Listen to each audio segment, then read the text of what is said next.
देखो, पहली चीज़ आज के सूत्र की जो मैं बात कह रहा था उसके संदर्भ में विमर्श की जो बात कह रहा था, हमको कुछ चाहिए, इस बात को पहले ड्रॉप कर दें।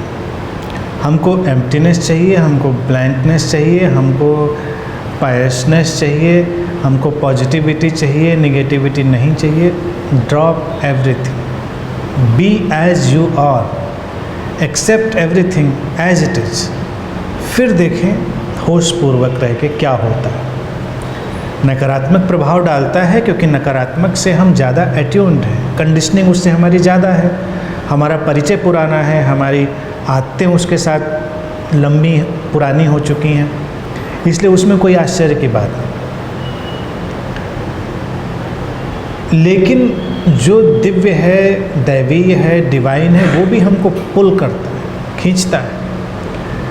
वो हमारा सोर्स है, हमारा सेंटर है, वो हमारा स्वभाव है, हम उससे कभी दूर नहीं हुए, इसलिए उसका हमारे अंदर आकर्षण हमेशा बना रहेगा अगर हम तटस्थ रहेंगे, ज़्यादा किसी चीज़ पर अटैच होने की कोशिश नहीं करें कि ऐसा होना चाहिए। अगर तुम यहाँ पर बैठे हो तो पूरा अस्तित्व ये चाहता है कि तुम सुनो, इसलिए मैं बोल रहा। अगर अस्तित्व इस समय चाहता है कि बिल्कुल भी सुना ना जाए तो मेरे बोलने की भी कोई परिस्थिति नहीं बनती और यहाँ पर तुम्हारे उपस्थित होने की परिस्थिति नहीं बनती। हम टोटलिटी के मोमेंट्स को, उनके रहस्य को नहीं समझते, इसलिए उलझन होती। इस समय पूरी टोटलिटी ने ऐसा ही चाहा है, इसलिए ऐसा ही हो रहा है। तुम बस जागे रहो, तुम अवेयर रहो। इस सुने जाने का अपना एक इम्पैक्ट होगा, वो कुछ काम करेगा। जिस निगेटिविटी से प्रभावित होने की बात सारे लोग करते हैं, जो तुम भी कर रहे हो, बाकी लोग भी करते हैं और उससे बचने की चेष्टा भी करते हैं। अब सवाल ये है कि उस निगेटिव परिस्थिति से तुम्हारा आमना सामना तो हो गया है, उस व्यक्ति से, परिस्थिति से या ऊर्जा से, जो कुछ भी है, सबका नहीं होता। उस सिचुएशन में तुम्हारा हो गया है तो तुम्हारे लिए उस अलाइनमेंट का कुछ कॉस्मिक रहस्य है, कोई जागतिक रहस्य है, तो उसको आने दो, उससे संघर्ष मत करो। मिस्ट्री ये है कि हमारे अंदर की जो एल्केमिकल व्यवस्था है, रूपांतरणकारी जो व्यवस्था है, अगर तुम जागे रहे, संघर्ष नहीं किया तुमने, तो नकारात्मकता बहुत जल्दी डिसअपियर हो जाती। वो एक हवा के झोंके की तरह। और सकारात्मकता की बात मैं नहीं कह रहा, क्योंकि वो उसी का दूसरा पहलू है, दिव्यता, डिविनिटी। उसका अगर कोई स्पेस तुम्हारे अंदर बना तो वो बढ़ता चला जाता, क्योंकि वो तुम्हारा स्वभाव है। हर व्यक्ति उतना ही दिव्य है जितना कोई भी। तो अगर तुमने उसको सुना, छुआ, तुमने मुझे सुना, मुझे सुनते सुनते भी तुम्हें लगा कि हाँ ऐसा संभव है, तो you have touched that space, that divine space, और सडनली तुम्हारे सोर्स से वो चीज़ें बढ़ने लग जाएंगी। ये अल्केमी है। निगेटिविटी से बचने की कोशिश में हम उससे ज़्यादा अटक जाते हैं। अब जैसे तुम देखो, तुम टीवी या सिनेमा में भी बहुत सारी निगेटिविटी देखते हो, जिसको हम सो कॉल्ड निगेटिविटी कहते हैं, वायलेंस है या तरह तरह की चीज़ें। लेकिन तुम वहाँ पर अभी भावनात्मक रूप से जुड़े नहीं होते हो तो वो गुजर जाते। जहाँ तुम भावनात्मक रूप से जुड़े तुम उसको पकड़ लेते हो, तो तुम मत जुड़ो, तुम उसको बस तटस्थ होके देखो। और जब तुम्हारे ऊपर वो हावी हो, तुम उसके वेव में, उसकी वाइब्रेशन में, उसके धक्के में प्रभावित हो रहे हो, तब भी ये मत सोचो कि ये स्थायी है। ये बिजली जली है, इसकी एक बीम तुम्हारे ऊपर आई है, तो बस तभी तक जब तक ये जली है, बस स्विच ऑफ होगा वो बीम गई। हर निगेटिविटी और हर पॉजिटिविटी एक वेव की तरह, एनर्जी के फ्लो की तरह बह रहे हैं। अब ये चांस की बात है। अब चांस क्यों है, इस पर कोई बहस नहीं है। हम खड़े हैं, ये खिड़की खुली है, यहाँ से कोई धूल भरा झोंका आ रहा है, तो जितना प्रभावित करेगा हमको उतना करेगा ही, और तुमको भी उतना ही करेगा जितना किसी बुद्ध को, किसी अवतार को, किसी को भी करेगा। कोई भी खड़ा होगा, हवा का झोंका आएगा तो उसको भी वैसे ही छुएगा, निकल जाएगा। लेकिन जो अवेकंड है, जो बुद्ध है, वो झोंके से अपना तादाद नहीं जोड़ेगा, या तो वो थोड़ा किनारे हो जाएगा, सामने भी होगा तो निकल जाएगा। हम उससे अपना तादाद में जोड़ लेंगे और बस वो रुक जाएगा। इसी को हम जैसे कमरों में कहते हैं, क्रॉस वेंटिलेशन की व्यवस्था बहुत ज़रूरी है, क्रॉस वेंटिलेशन होना चाहिए। हम अपने अंदर एक क्रॉस वेंटिलेशन नहीं बनाते, आई और फिर खिड़की बंद कर दी हमने, तो वो चीज़ घूम के गोल गोल हमारे यहाँ ही घूमने लग गई। वो निगेटिविटी आई इसलिए नहीं थी कि हमेशा रहनी थी, वो आई थी, जानी थी।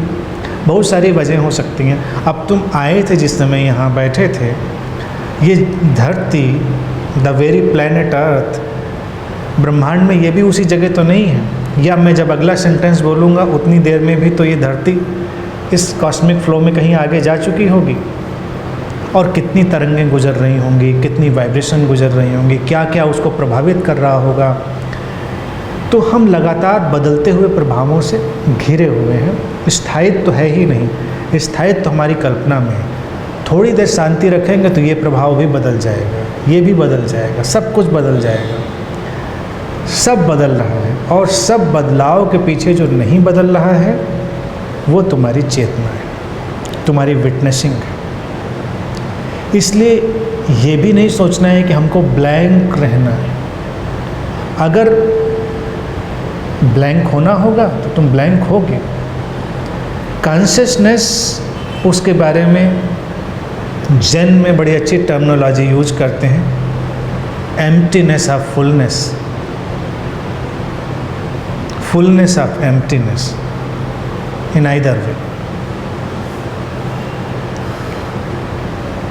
वो भरा भी है, खाली भी है,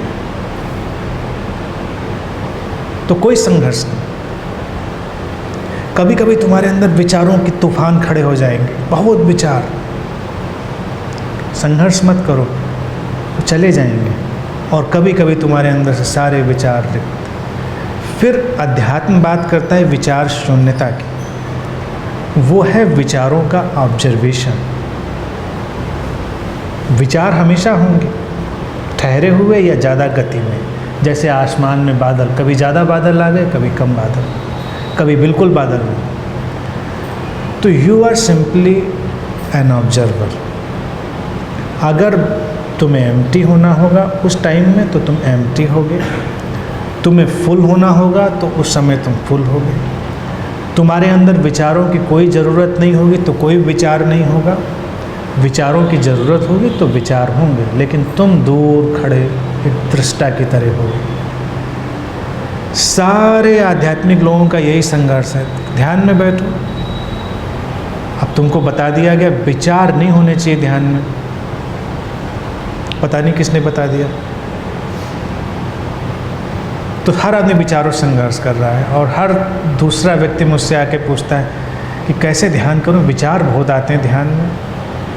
आने दो, विचारों से क्या समस्या है, विचारों ने तुम्हारा क्या बिगाड़ा है, आने दो विचारों को। तुम ध्यान में शांति से बैठो, उनको आते जाते देखते रहो, आएंगे जाएंगे चले जाएंगे। आप इस सड़क के किनारे खड़े हो जाओ पीछे, तो ट्रैफिक एक जैसा थोड़ा ही है, कभी कभी एकदम बहुत क्राउड, कभी सन्नाटा, कभी एक एक मिनट तक कोई गाड़ी नहीं आई, कभी अचानक सारी सड़क पर गाड़ियाँ ही गाड़ियाँ। तो विचार भी ऐसे ही हैं, वो कॉस्मिक वाइब्रेशंस तुम्हारे नहीं हैं, तुमने उनको बनाया नहीं, तुमने किसी विचार को पैदा नहीं किया, they are simply flowing.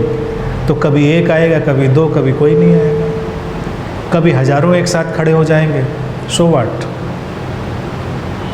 So what. अगर हजारों विचार एक साथ हैं तो समस्या क्या है? शांत रहें थोड़ी देर में चले जाएंगे। अगर कभी ट्रैफिक जाम लग जाता है तो हमेशा के लिए थोड़ा ही लग जाता है, थोड़ी देर में चला जाता है। तो ट्रैफिक जाम में भी एक मेडिटेटर बहुत आराम से बैठता है, अपनी गाड़ी बंद कर देता है, शांति से बैठता है, जब खुलता है आगे बढ़ जाता है। कुछ लोग जाम के अंदर बहुत बेचैन हो जाते हैं, बहुत परेशानी। वही लोग जब विचारों से लड़ते हैं तो वैसे ही लड़ते हैं। तो जब विचारों को जान लोगे तुम्हारा कहीं संघर्ष नहीं, जैसी परिस्थिति है तुम वैसा व्यवहार कर लेते हो। और नकारात्मकता कभी भी देर तक नहीं टिकेगी, इसका यकीन करें, क्योंकि उसका गुणधर्म ही नहीं है, वो उसका गुणधर्म ही नहीं है। और दिव्यता हमेशा रहेगी, क्योंकि वो इटर्नल है, शाश्वत है, वो हमेशा रहेगी। तुम्हारी शांति हमेशा रहेगी, तुम्हारा आनंद हमेशा रहेगा। लेकिन अशांति वो तो टेम्परेरी है, वो ज़्यादा दिन नहीं रहेगी।